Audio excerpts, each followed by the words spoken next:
No, he did. He tried. She did not want him to leave. Nah, that pull-out game is weak. No, look. I've seen this happen a Liv million is holding times. it. Liv is holding him. She did not want him to leave. And look at Rey Mysterio looking on like, I need to save my son. I don't like my son right now, but I gotta save my son. Do you think he was thinking about saving his son, or he was thinking, "That a boy"? Rey Mysterio. That a boy. Go get him. That's improving our credit score. We got a white woman in the family. Oh no, Rey Mysterio has been stealing money for companies for years. What are you talking about that improve our credit score? His credit score is perfect. I'm sure it's pretty good. But I bet you there's neighborhoods he couldn't get into because God forbid his brown skin would bring down the neighborhood or the economy. Oh, where'd you get this freeze frame? Oh, and man, if you go back and forth, they're actually fucking. If you went,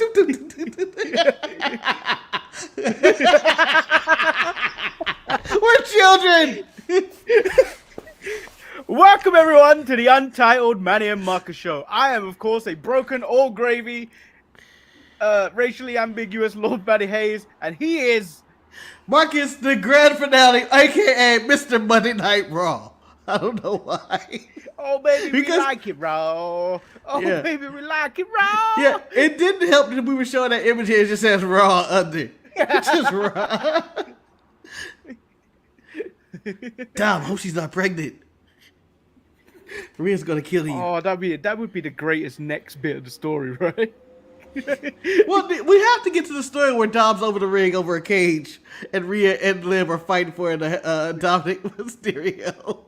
And he has no choice. What else have we got to say? Where's my banners? We have new merch, people. We have new merch. Oh. Go to thesharpshooters.creator-spring.com and enter promo code STAYSHARP for 10% off your order. Like this shirt right here. Ooh. Is that one of the many exclusives? Yeah, I can't really hold it up properly because I've got one arm, but all right, man. All right. While you do this advertising, gang shit. Now that you did this advertising, and before we jump into Monday Night Raw, Manny, what the hell? What the hell's going on with you? You're in this sling. I don't know if people can see, but yeah, let's talk about this thing. What the hell? So, and by the way, Manny has not revealed to me this story. He's only showed up on the stream with this, and I'm going, what the hell? He's like, I'll save it for later.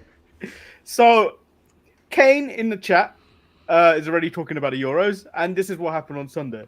On Sunday, I decided I'm going to go out, watch the game. No one was available to watch the game with me, so I went and watched the game by myself. There were some idiots behind me. Actual posh twats behind me, as I'm gonna refer to them. Posh twats. They're the worst twats. Although one of them got me back on their side, but one literally said something, and he sounded like an old woman. He was trying to sound like a bad man, but he came across as an old woman going through menopause. Middle name, probably first name called Mavis or something like that. Don't call Margaret. That's the scene. But then one of them got really angry and said, "What the fuck, ref? He fucking suplexed him." Oh no! Man, this leads to you saying that's not a suplex. This is a suplex. No, I did turn around and go, that if that was a suplex, that was a pretty shit suplex. But then the most incredible goal of the most boring game possible, a bicycle kick, or two people abroad that don't know the terminology, an overhead kick went in by Jude Bellingham. Immediately, I can't do this with this arm anymore because it's broken. It's dead or whatever. Get up. Yeah! I heard from this side, crunch. Oh! Yeah. So it's like the adrenaline was still going on, so but like I felt it. I was like, oh! There is no amount of alcohol that's gonna save me from this. So it's essentially that time when Sami Zayn made his Raw debut, and he was pumped up when he ready to wrestle John Cena. He just threw his arms up and was like, "Oh, what the fuck happened?" Yeah, it went. I mean, I don't think it's dead because like I if it was, I'd be in more excruciating pain. So like I think maybe a few days like this, isolated, it may be fine. By the way, the Lord here has not seen a doctor. He told me he hasn't seen a doctor. He self-diagnosed himself with an injury.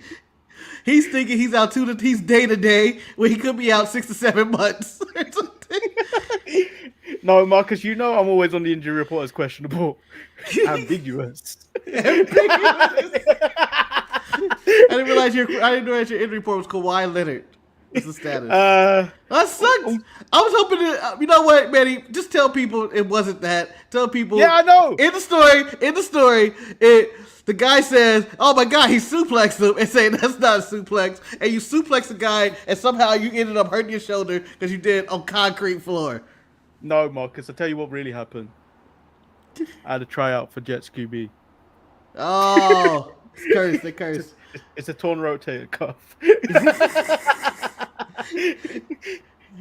And then I did tell Marcus a separate story of nearly murdering a child yesterday. You know what? We're saving the murdering the child to the end of the show so we have fewer accomplices to the attempted murder of a child. This is a Game of Thrones, man. You can't just murder children without people noticing.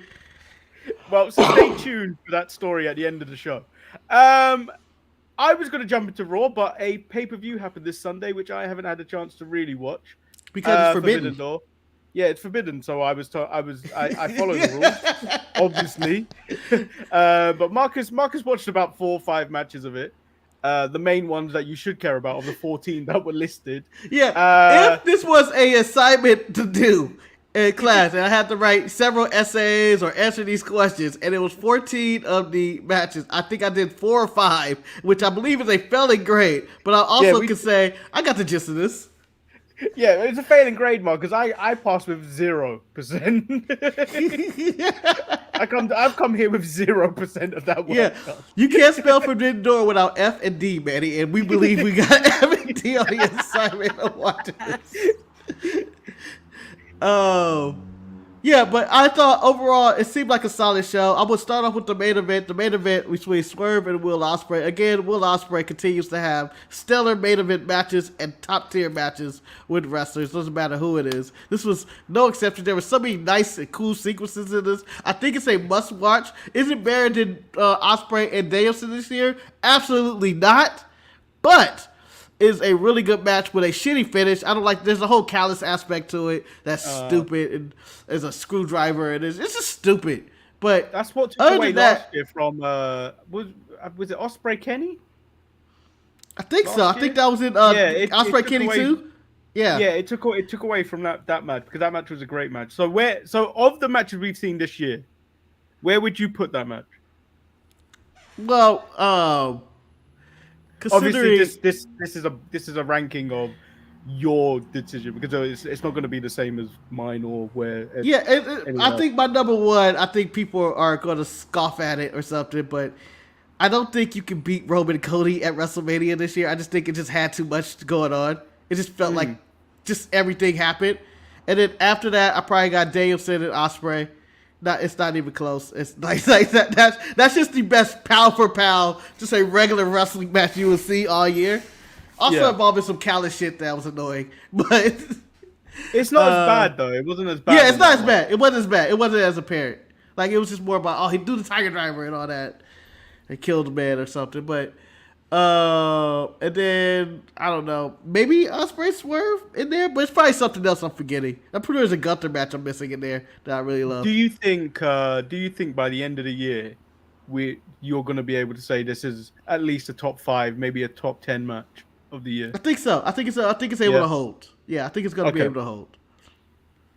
Other than that, Danielson versus Shingo Takagi. You can miss the match. You know who's going to win. A lot of the matches seem predictable for the most part, but they were all good. Like even Zack Sabre Jr. and Orange Cassidy, fine match. there's stuff like that. Mercedes and Stephanie McCoy. Stephanie looked more of a star than Mercedes, and I would give all her money that we gave Mercedes to her. We saw the return of Britt Baker, who seems to be in amazing shape as she showed off her abs. But other than that, it seemed like a really nice card, but I skipped over the ladder match and stuff, and I didn't care. It was just 2 matches, man. I didn't care. Okay, and then in the news today, or maybe it came out last night, the Creeds, both of them, have been announced for Bloodsport. That's good for them. I mean, it's interesting because if some people are not doing anything with these talent, they might as well make use of them elsewhere. Yeah, I wonder how the money works in this. Like, who's paying them to show up, and does WWE get a cut of whatever GCW's making, or I don't think it's a cut. How does it work? I think they pay them because they're still technically independent contractors, right? So I'm assuming they pay WWE to release them, and then I think the talent will probably get a cut of that. I'm assuming. Yeah, something. It'd be nice to see. Yeah. My favorite news story though is Dijak. So I don't know how true this is. How true is this story? Either. I don't know. So I got tagged on it by Jamal, co-host of ETE on Wednesdays, and was told, well, we're going to have a field day with this, but I can't have a field day with something I'm not 100% sure it's fact. I know we talk about bullshit sometimes on Fridays on tangents and occasionally during the show, but if you're saying this is a news story and that Dijak has been feeding Dave Meltzer and feeding Sean Ross Sapp of Fightful, I don't know how true this story is. Yeah, I don't know if it's true, but it seems like multiple reports saying it is true. And then I can see why WWE gave him the cop / I'm gonna catch a snitch gimmick with this recording. Right? It seems like that's how they got there. And it would explain a lot of stuff going on with Dijak of like, fuck this guy, and they're back because it seemed like the talent was there. Yeah. And it just seems like they never pushed it, but I don't know. I don't know where we stand with this, but I would like to believe that. I want to believe it's true just for fun. Because just someone being out there like, yo, you know what's going on. I want to know how they found out he was out there giving information, what story they leaked to him. What you have to do. You have to just like leak a story, like a bullshit story to occasionally to certain people, see if it ends up in the dirt sheets and whatnot, and then you kind of know. Yeah.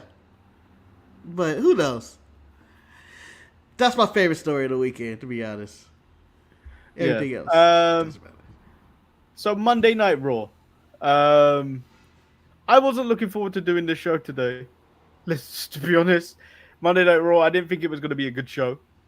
I'm glad you came in with so much positivity. No, but wrestling-wise, it wasn't that good. Like, it really wasn't that good. But it kicked off with Jey Uso and something that should never happen again.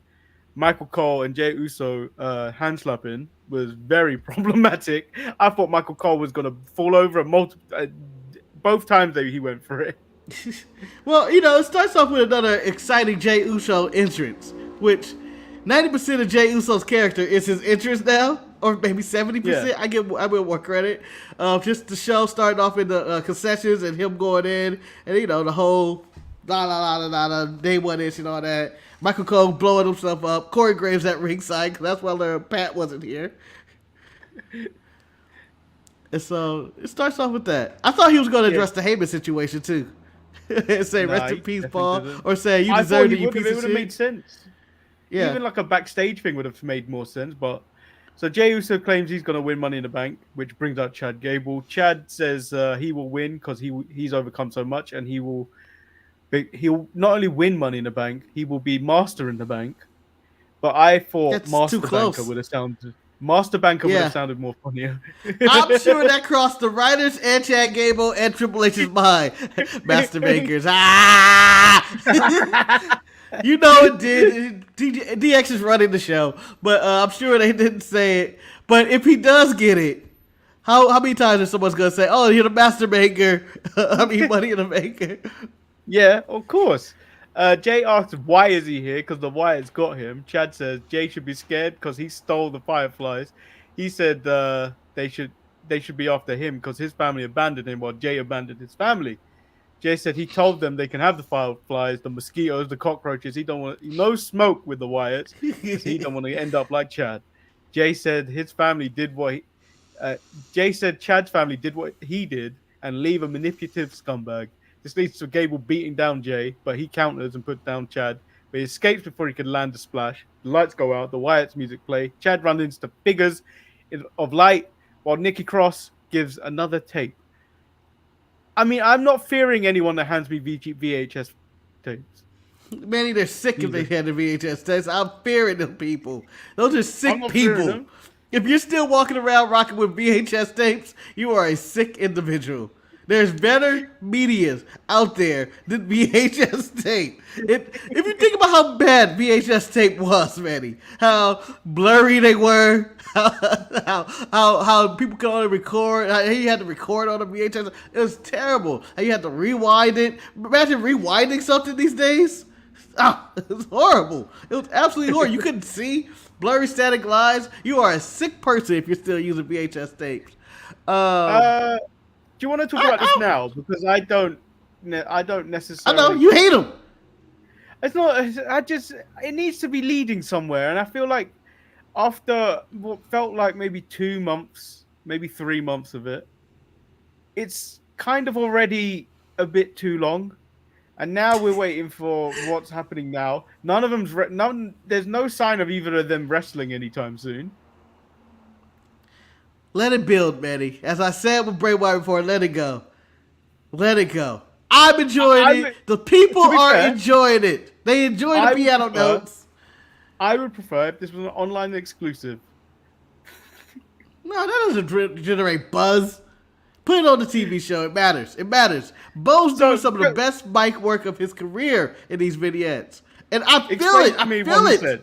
Explain to me what he said in this promo. He was just talking about living up, to stuff, and and it was emotion. It felt more like I knew what he was talking about than I knew what he was talking about. Exactly. You don't even remember what he was talking about. You don't even remember what he was talking about. He basically was talking about the Wyatts and the family. I don't remember. Okay, I don't. Okay, you got me. You're right. I call spade a spade. You got me right there, Manny. It's not about what he was talking about. It's about the emotion you felt from that video. You felt the uneasiness. You felt the effects. It felt good. Okay? If I knew word for word what he was saying, just felt good. It's like listening to a song. You don't know the lyrics. You just bobbing your head to it. No, I'm going to tell you what you felt, Marcus. You saw those squiggly lines. You saw the VHS grittiness. You got nostalgia, Marcus. You got nostalgia for your childhood when you put in those VHS tapes of whatever VHS you used to play. I want to say Sesame Street. No, Manny. If anything, this reminds me of school where you think you're going to get a good movie, but it's about health. That's what this reminded me of those 70s VHS tape or early 80s VHS where it's like, and this is what a car accident can really do to you. And then, boom! And then it's like, oh, that's cool. And then the doctor comes on and he just explains stuff that you don't honestly understand because you just want to see more car crashes. And then it's all staticky. And then you never get to see the end of the video because the teacher doesn't come back the next day with it. Like, what the hell? Yeah, so, yeah, I didn't necessarily feel any of these things Marcus was feeling when Bo Dallas was on there talking to himself. Because you hate the Wyatts. You hate them. I don't hate them. I still like IRS. That's the real tundras, Manny. They're the same fucking people. No. IRS is about his money. The Rotunda's about their money. And am I not? And am I not? Yeah, you can relate to them. You're not about the spooky side. Never been about the spooky. When I went to watch the movie Kinds of Kindness, which don't watch that. Terrible. I didn't understand it. It's not funny. It's not good. I'm sure people will tell me it's the best movie of the summer. Yeah, but Manny, it sounds like a movie you had no business being in since you're about petty and pettiness instead of kind and kindness. Yeah, all the trailers when they're for horror movies, I'm like, oh god damn it! Enough with the spooky. I'm not a fan of horror movies as well, but I am a fan of this series of Bray Wyatt and stuff. And then some of it's cool. Some of it's cool. I say 1 out of every 10 horror movies are good. I feel like that's where we're at with horror movies. This is coming from the guy that can't even remember what Bray Wyatt. I mean, Bo Dallas was saying. I told you, it was more about the feels. It was like listening to a dope song. Okay, it's like imagine listening to Outkast's "Hang On, Manny," and you just over there singing along, not realizing it's about a tragedy of a relationship, but you over there bobbing your head, dancing to it. It's the same type of emotion. You don't know what's going on in that song. You just want to dance. What you're describing is the Black Eyed Peas. I got a feeling, but you can't even remember what that feeling is. I don't know what that feeling was. Be a good night. Is this song about a paraplegic? Is it about ghosts? I don't know what they had their feeling is. Fuck the Black Eyed Peas. So the first match at night was a bang on average Xavier Woods versus Karrion Kross match. Classic. Oh. I don't even know why this is still going on.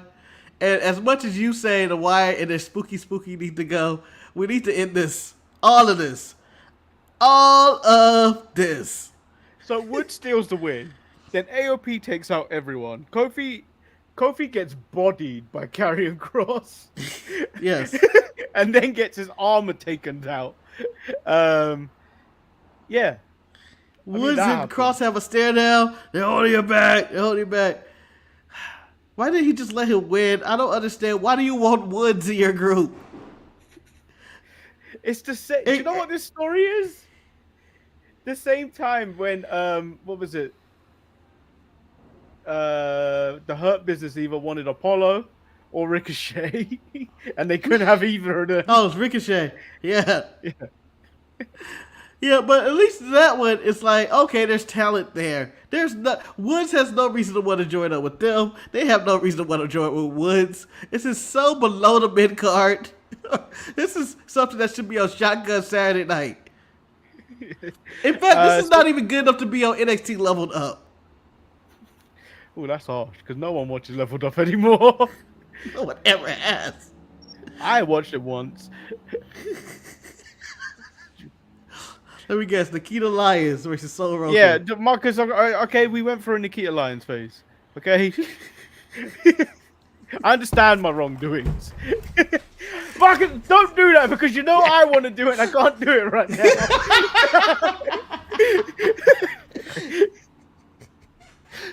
Can't even do it. I could do a Shane McMahon. Arsenio Hall Shane. Yeah, do your Shane, man. Do your Shane. Here comes the money. So we go backstage. Damien accosts Dom outside the clubhouse. He asks if he's spoken to Rhea. Dom lies and says she's good. They're all good. Damien says he spoke to her. She's pissed. Dom says he's going to handle it tonight, but Damien says he will end up doing nothing as he always does. They go into the clubhouse. Liv is in the clubhouse. She leaves and wish Daddy Dom good luck. Damien says it to Finn. It's not cool for her to hang in the clubhouse. Finn defends her. He says the real issue is him, and he put his spot in the Judgment Day in jeopardy because he said they need him more than he needs them. Damien tries to explain his side, but I don't think it worked, claiming that Rhea was the champion. They needed her more, basically saying that we need each other. Damien says, as for his spot, he knows he will win, and Finn says, as his brother, he will always have his back, and will tell him the truth. And that truth was, since he won that championship, he has changed. 100%. I side with Finn Balor here. I know Rhea is their partner and leader of crime and all that, and their friend. But Damien was 100% in the wrong. We gotta get some women in this clubhouse. And Liv has only done good for us right now. It's working for us now. We were on a bad losing streak. It's been bad for us since Rhea left. We've lost our titles. It's been bad for us. This is the only good thing happened. Carlito's happy. Carlito's happy being a pervert. That's cool. Yeah. I mean, everybody's happy except for Dom and Rhea, and you know what? That's a sacrifice to make, okay? Liv should be allowed in the clubhouse. Damian Priest comes in there like Alfalfa and the Little Rascals, which is a dated ass reference. I don't care. Talking about girls, get her out of here. Wait, which version of the Little Rascals are you talking about? I'm talking about the one 30 years ago, Manny, not the one 80 years ago. Obviously, the movie, not the TV show. I wasn't old enough to see that. You talking about the little black kid going, "We got a job, we got a job, you got a dollar, you got a dollar, hey, hey, hey, hey." That little black kid was named Buckwheat, Manny. Respect. I'm just saying, I don't understand where Priest is coming from with all his with his jive talk. I guess I don't know why that was the word that came to mind. Yeah. So Liv Morgan takes on Selena Vega for the Women's World Heavyweight title. Liv did Rhea moves in this. Dom comes out, tries to give Zelina a chair, but she throws it at Dom. So Liv hits the Oblivion for the win. Liv says she feels like the luckiest girl in the world, and the Liv Morgan Revenge Tour is going as planned, and dedicates all her victories and future victories to the most gorgeous man in WWE, and that's Daddy Dom.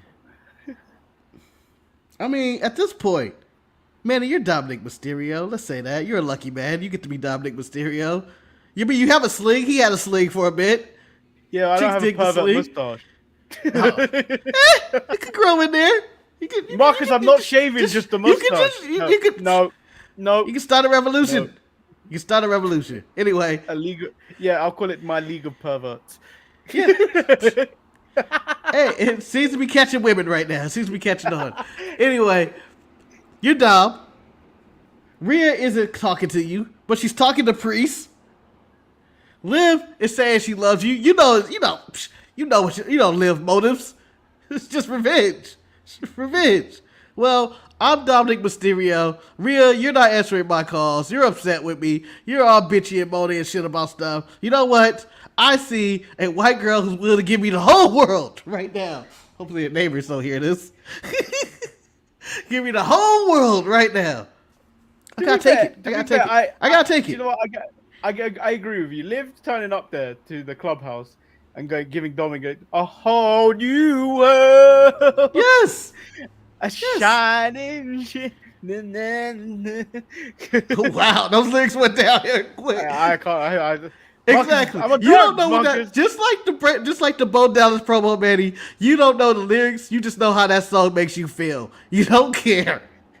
No, I remember the lyrics, Marcus. But as I told you, I did take a drug cocktail from my shoulder earlier. I am now currently sober. However, they may be having an adverse effect on my memory.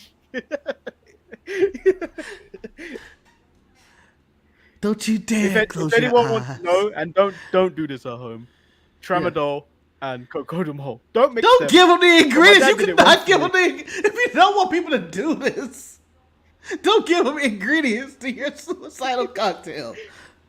Don't do this. Don't go to level 7 measuring of heroin and shoot it in your arms and have that great experience. Don't do that. I was watching an episode of Raw in the middle of the night, and I got some stabbing pains like in my kidney. I'm lying in bed like an exorcist has got me. Do you know when the body goes completely like Yeah, like that in bed? I'm like, that's called me just sleeping in general. My dad comes in, he's like, "What's going on?" I was like, it feels like I'm being stabbed. He gives me this cocktail. I swear, I forgot I even had a spine at that point. I was like, "Ooh, I'm a snake. I'm a snake. Ooh. Ooh. I'm a snake. I'm very limber right now." Someone starts playing the flute, and the man, he's like, "What's going on?"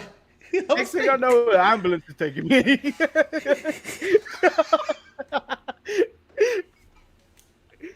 And they were like, "You've got kidney stones, sir." Ooh. Oh, most painful experience of my life of having them removed. I've heard. Not through. I had the shock therapy thing, which the nurse lied to me straight off the bat. Was like, "Oh, it's like having a tattoo." I was like, when that thing ended, the first session, I was like, "You fucking lied." It feels like someone poking you in the exact same spot for half an hour, but like with Ooh. electric shocks and in the exact same spot. So uncomfortable. And the person administering it said I was fat. Well, were they right, Manny? At the Were they time, right? Yeah, At the time, yeah.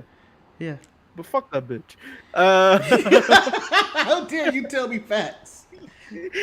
How dare you say this might not work because I'm too fat?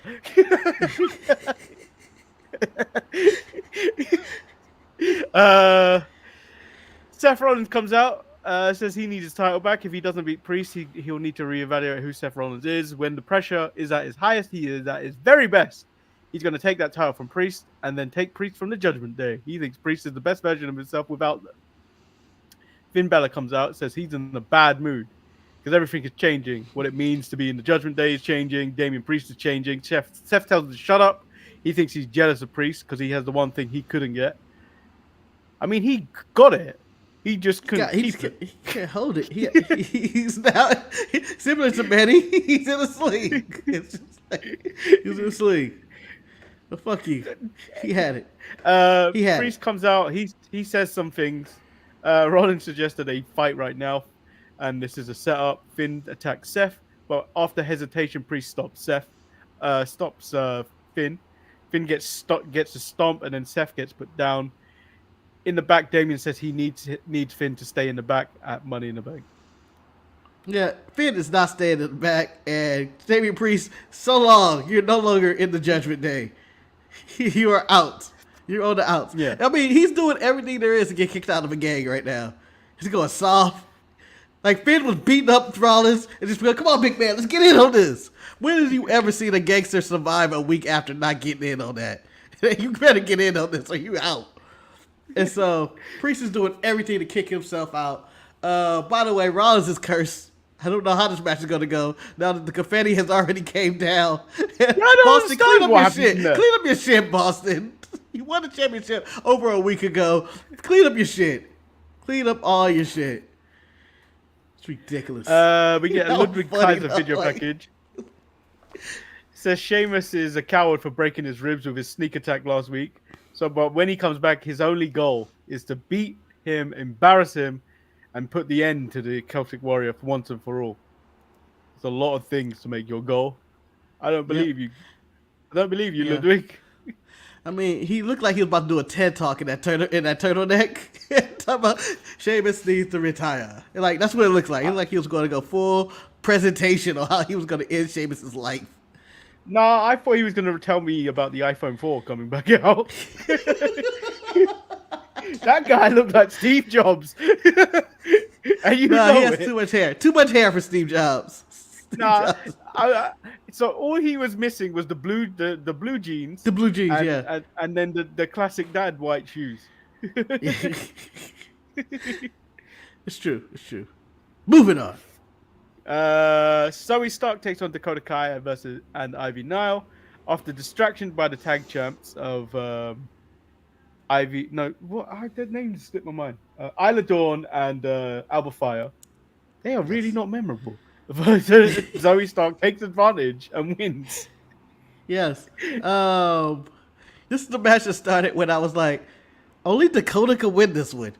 That was my only thought in this match when it starts. And when Dakota lost, I was like, there's more story. Zoe ain't winning that ladder. She ain't winning Money in the Bank, Manny. There's no threat in Zoe. Zoe's dead. Right, that's true. That's true, but someone needs to look like they're losing. Like, the best she gonna do is flip off the ladder and be like, okay, Zoe, good job. But she ain't winning. She ain't coming close. Dakota in the back is furious. She's sick and tired of people getting involved in damage control business. Lyra says she can't climb the ladder for EO. Then the pull-apart decides to happen. An unnecessary pull-apart. Yeah, the KC Express came in with beat down on sight. Like, fuck Lyra for bringing all this drama to damage control. They didn't do anything tonight to deserve an attack. Just saying. Chad Gable sees Otis with the biggest amount of food. That was like a good feast. He's gonna It be looked dead like in a year. It looked delicious. It's just like I think there was a donut with chocolate, like some cream on there too. It just looked like a Like lot. a salad or something. Yeah, it was a lot. Chad says the things he said were hurtful and he knows Otis hates him. Otis said he doesn't hate him, but they're not helping him as it's not their problem, it's his. Chad says he will be there even if they come after the rest of them because he's still his number one guy. Yeah. He's replacing them, and we all know it. We all know it's coming. But I have two things. My main observation from this is one. If this is Data Meat Catering, man, sign me up for a Data Meat contract. Just give me a catering every single week because that looks delicious. Two, Chad Gable should have said, look at you, Otis. Look at you. Back in catering without me. Just sitting here doing nothing. This is where your career is going. But the catering looks so nice. That's all I thought about this segment. I honestly could care less what they were talking about. I was like, catering looks delicious tonight. It made me hungry, man. Rey Mysterio takes on Dirty Dom Mysterio. Liv Morgan comes out to be a distraction, but also saves Dom from the 619. Dom gets kicked and falls on top of Liv Morgan. And Liv, as we've already mentioned, did not want to let go. Nope. Children, they're doing it. They're doing it. Zelina attacks Liv. Their fighting distracts Dom, who then loses the match. Liv apologizes after the match, saying she can fix it. So, Manny, I have come up with a scenario. This is what's going to happen. Okay. Money in the Bank. I have Chelsea Green winning the Money in the Bank via, whatever fluke or whatever, how she does it. And then I have whatever segment Liv is in, Rhea comes back, kills her. Kill her. And that's how Chelsea gets the title. I think Chelsea's going to be the Raw Women's Champion by the end of this week. You see, I would like that, but I would hold off on it a little bit longer because I just think Chelsea Green with the briefcase will be so funny. Like, yeah, but you know what? It'd be great. Like, but the title, Manny, the title's right there. I know we joked about Priest hold the briefcase for so long, but he held it and did nothing with it. He kind of held it, came outside and looked like he was going to do something with it, did nothing. Again, he's accused that of bothers so me long. because he killed for the exact same amount of time as Seth Rollins. No, but like it left you with nothing. Like it didn't give you any kind of like, oh, he's going to do something. Whereas, like, I feel like Chelsea coming out there looking like she's going to do it. It'd be like Santino coming out all the time looking like, ready to do something stupid. Well, with Chelsea, you think she's going to cash in wrong all the time. Yeah. It's basically like when the Miz had it. Like, oh boy, here we go. They're going to lose it. But, nah, I'm just giving her the belt by the end of the week. For me personally, I think that's the only thing. And then she's probably going to lose the title in like a month anyway, so Rhea or Liv could get it back. But it does throw a little wrench into the story. Yeah. Like, you cost me my title. Sami Zayn comes out, says he's going to beat Bron Breakker at Money in the Bank. Bron comes out, says Sami's gained a little of his respect because everyone is afraid of him. And Sami won and found him. So he's got guts. 2, he has no idea what he's in for. He's going to decimate him. I love when people say that. I'm going to not even just destroy you. I'm going to decimate you. Decimate you. And I don't even know what decimate means. Planet. Yeah, I don't honestly know the term of decimate. I know destroy. I understand the context of decimate. But I don't understand the definition. I've heard it used a million times. But the definition of decimate is confusing. Hey Siri, what does decimate mean?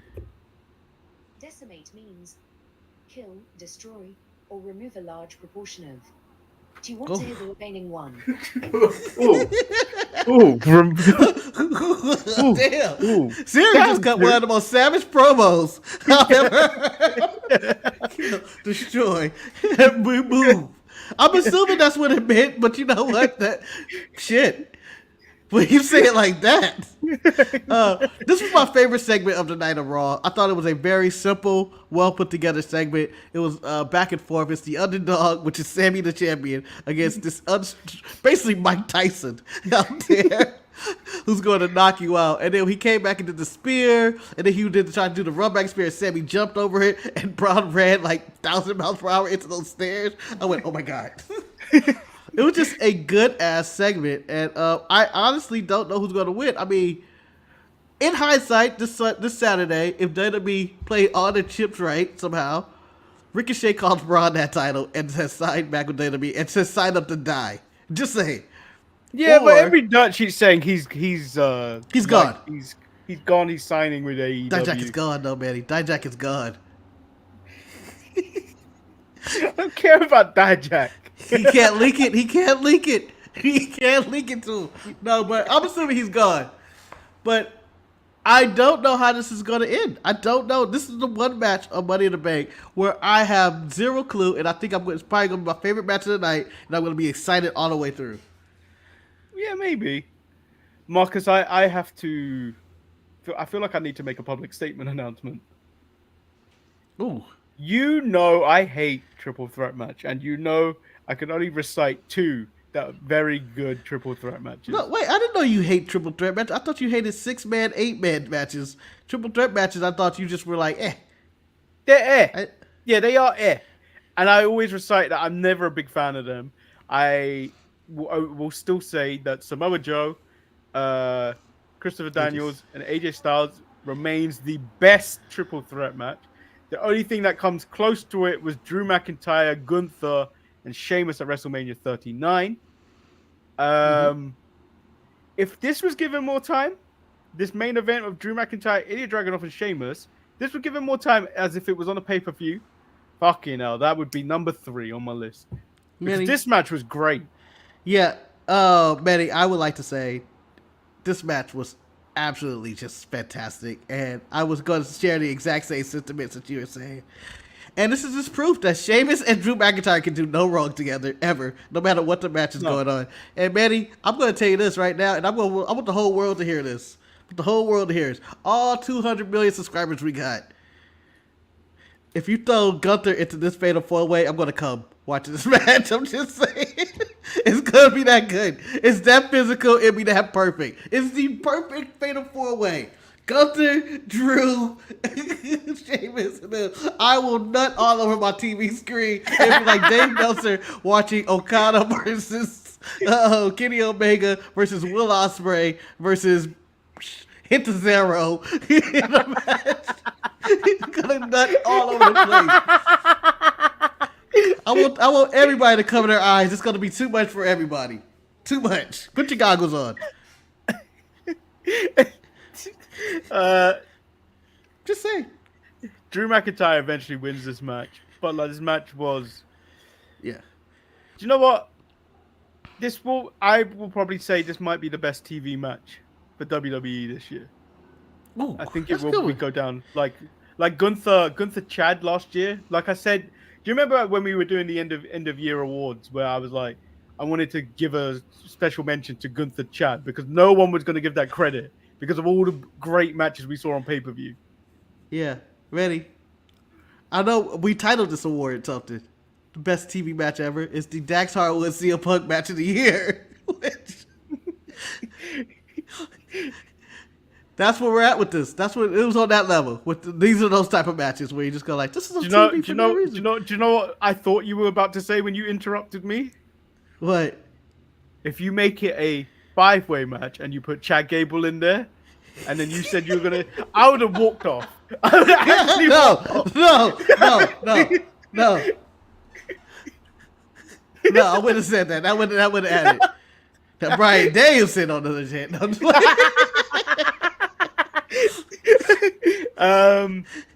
Yeah, and then Drew says he's leaving Toronto with the World Heavyweight Championship in Money in the Bank, and he puts on the Punk bracelet. Yeah. Drew McIntyre is honestly top heel on Raw, and I didn't think that would happen. Like, he's reinvigorated his character. Everything. We were done. It's just working because we were done on Drew. Yeah, we were done with Drew. Drew the face was like, it's over. It's over. It's nothing he can do. He's stale. He's as stale as a church cracker. It was just over. It was all done. And then he turned heel, and I think him and CM Punk might be having feud of the year. They might have feud of the year. I know it's going to be overshadowed whenever the Bloodline clash or whatever, but it's going to be feud of the year. Like, these two going back and forth, and Punk is clearly tipping that ladder over on Sunday or Saturday. He's clearly tipping that ladder over. No, I think Punk is gonna cost him the cash in. Ooh, So Punk, he thinks he's gonna cash in on. I'm assuming Priest. Priest.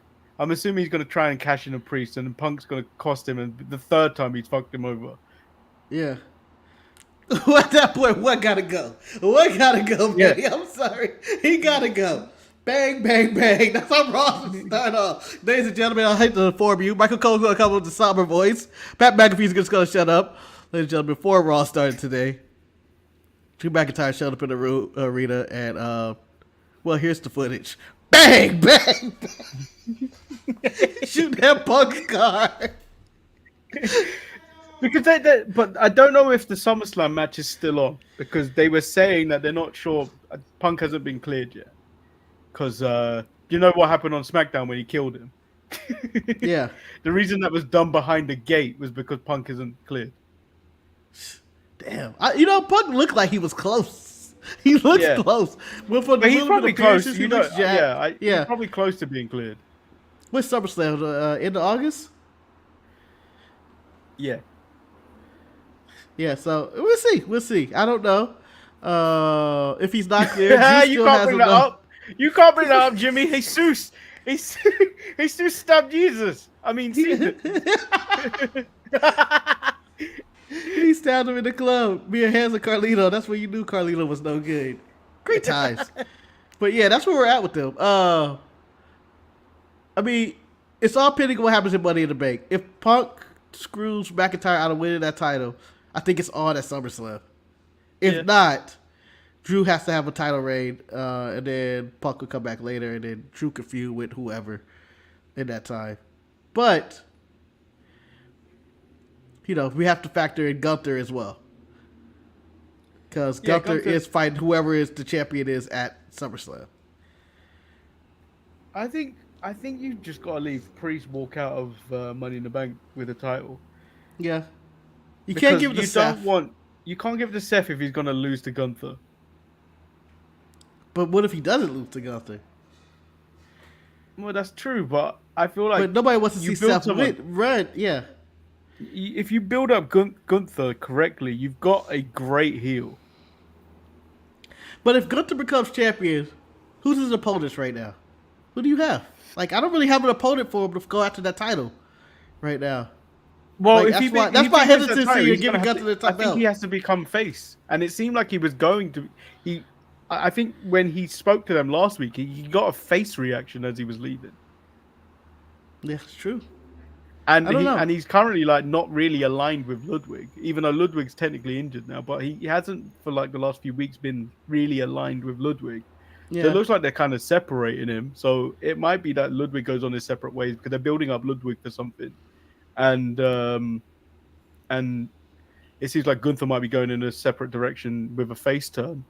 And that might be it, because every big deal on Raw is a heel at the moment, with the exception to Punk. That's it. And he's not cleared. I mean, technically Priest is a face.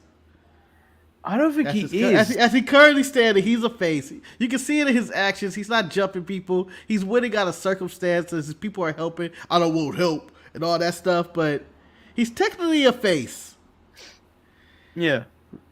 So, I don't know. I don't know where they're going with this. It's good problems to have. It's good problems to have. I thought Raw was a good show. I mean, I was apprehensive when it started because it's all triple. It was going into it. It's all triple threats. Yeah, but then it got better over time, and on paper it wasn't good, but like by the end of it delivered, and that match was incredible. Like it honestly was. Like for a Raw match, it was perfect. Yeah, I thought the execution of this show was really good. I thought you really actually, even though I think I know who's going to win Money in the Bank, like you said with Drew or I honestly, other than Drew, I don't really know who's gonna win because I wouldn't put it to Jay. You could, you do have it up there. It's up in the air. You can put it on Gable. You can put it on Jay. You can put it on Jay and think of the merchandise. Yeah, Yeet in but the bank. What's he gonna do with it? He's not Lose it. like, yeah, he's not gonna do anything. Like, Jay can't win because he's involved in bloodline business. Like, I feel like he's reserved for the fall or whatever. He's booked up. Like, that's why I feel like Sami can lose his Intercontinental title because he's booked up too, maybe for this bloodline business as well. Yeah, it's gonna. Do you know what, the road to SummerSlam is simmering. Like, it's not really doing much. It's kind of like the water's kind of getting close to boiling. But Triple H may pull the trigger and give it to Carmelo just because of all the people saying he don't push black people. He could be the sleeper. I mean, it would be good for him to hold that briefcase because he needs something. Like, he's kind of just that guy that's lurking around at the moment talking shit. Yeah, but I feel like if he have it, he'd be more like Theory when he had it, when it was just kind of like, oh, he has it. Oh, he cashed in. He has been kind of booked like Theory, to be honest. You are right. Yeah. So, we'll see. Now, Manny, get on to why you try to kill kids. So, as you can see, I'm in a sling. You can't see. I'm in a sling. We can see. Yep.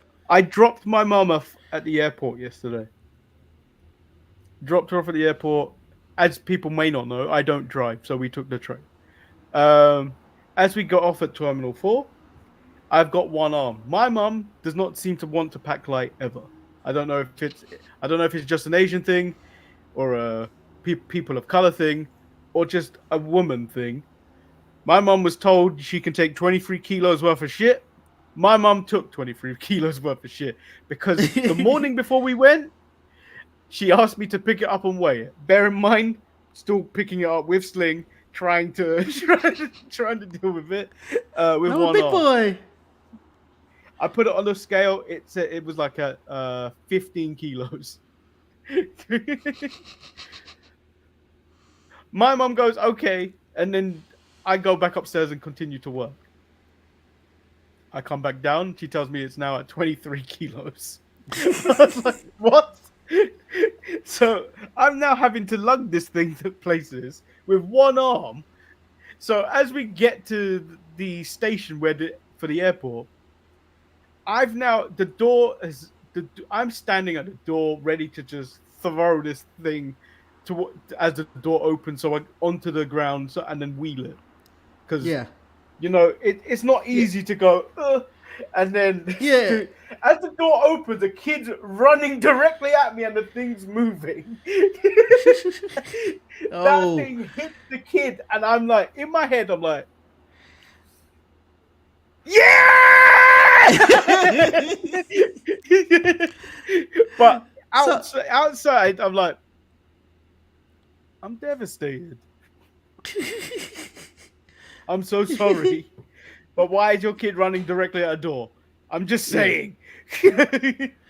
He should have been smarter. You should have raised him better. That's all going to your head. But you go, oh no.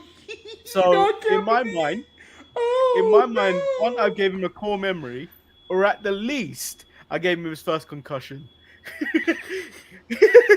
And I'm setting him up to be the next. Oh, Jesus.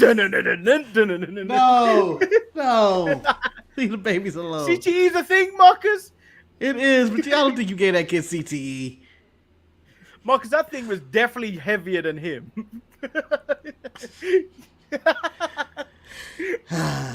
Yeah. When I say that kid went down, I'm saying he went down. And he was like, what? I now speak in a Jamaican accent, man. Marcus, part of me thinks, do you know in Street Fighter 2 when you defeat Ken? That's what the sound felt like. I hit him, and it was like, ooh-ah, ooh-ah, ooh-ah. That kid was Jesus. That kid was finished. He was done. Stick a fork in him, he's done. So what you're telling me is that kid was Bron Breakker running into the stairs this week? No, that kid was if the suitcase was Bron Breakker, the The kid was Ricochet. No, the kid was Bron Breakker. The suitcase was Bron Breakker. The kid was Ricochet because the way the kid fell, he might as well just a flip. Wouldn't the suitcase be the car? Oh, depending on how you kill your Ricochet. No, the suitcase was moving. Oh, okay. Yeah, that's true. Well, I'm sorry. I'm not even sorry. And you realize why things like this happen to me? Because I do things like this. Yeah, that's called karma, people. This is all karma. Manny was already in the sling, and the universe already knew he was gonna do something like this. It was like, this is pre-karma. This is pre-karma. Well, that concludes today's show. Now that you learned that Manny's a kid slayer. But also, if you're not gonna, if you want, email the show at thesharpshooters@gmail.com. But if you enjoyed the Tangents episode on Friday, do leave in the comments suggestions for our possible nonsense that you want to hear me and Marcus spew on. Because whatever you type, we can probably give you 20 minutes of it. I can have a whole conversation about marshmallows, Manny. A whole conversation about marshmallows. Because that's who your boys are stupid. Yeah, that's who we are. We got takes on everything. Guys and opinions. Some may be hot, some may be lukewarm, some may be cold, but we got opinions. Just imagine, like, there's a tangent in the show about VHS tapes, I think, that could have went on for 6 hours. We showed discipline. Did we? Did we? No, I think it went on for 10 minutes. The show's an hour long. There was no discipline on the show whatsoever. But, do you know what? Our last episode that had a thumbnail similar to this. It was only 30 minutes, people.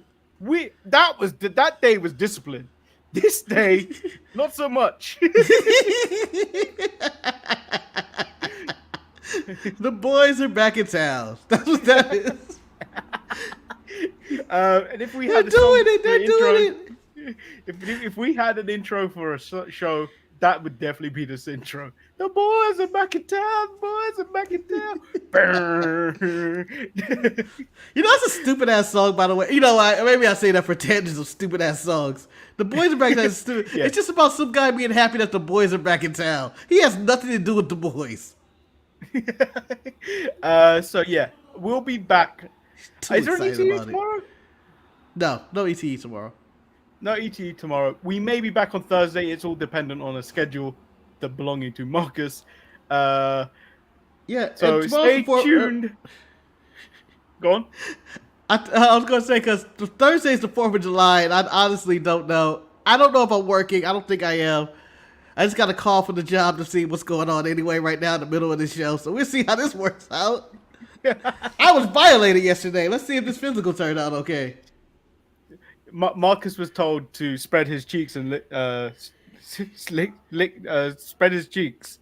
That's what happened. Lick his lips and cough. Why do I gotta lick my lips? Shut up! Do what I say. Such a mean doctor, please. Why am I licking my lips? People. He told me that at the start of the show, before the show, and he tried to. He said he was violated, and then he tried to move on. I wasn't gonna move on. I wasn't gonna move on. I wasn't just gonna move on. I knew you were gonna pick up on it. Yeah. I just wanted to finish the current sentence I was saying. Whatever. So yeah, Tangents will be out on Friday if we record something. And I try not to laugh maybe the following week. So stay tuned to the channel. We've got content coming out the wazoo, much like Marcus's physical. Boom. Or whenever Marcus watched a Sheamus dragging off Drew McIntyre got the fatal 4-way. Everything's coming out the wazoos, Manny. Everything's leaving the wazoos. Marcus is going to watch it like a Care Bear and do the Care Bear stare. That's how he's going to ejaculate.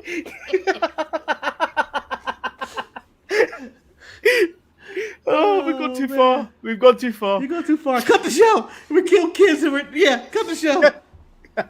We out. We'll see you next time. Peace.